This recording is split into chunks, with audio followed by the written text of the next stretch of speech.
দেখো বলেছে বুক আর পেন মিলে 8 কিভাবে হয়েছে, সেম ভাবে দেখো পেন আর নিব মিলে কত হবে, সেম ভাবে দেখতে হবে। আমাদের প্লেস ভ্যালুগুলো দেখে নিতে হবে। অ্যালফাবেটের জায়গায় বির ভ্যালু কত, বুকে বির ভ্যালু আসছে দেখো বি ডবল ও কে বুক, আর চেয়েছে পেন PEN।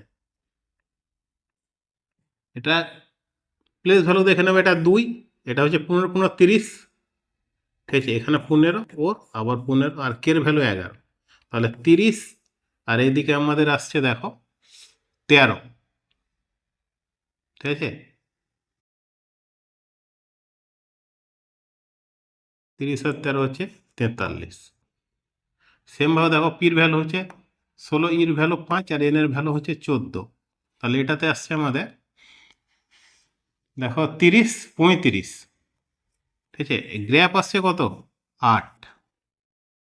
সেমভাবে দেখো পেন আর নেল, এটার প্লেস ভ্যালু বসিয়ে দুটোর মধ্যে পার্থক্য করে উত্তরটা অবশ্যই ABCDর মধ্যে রয়েছে। আমাদের কমেন্ট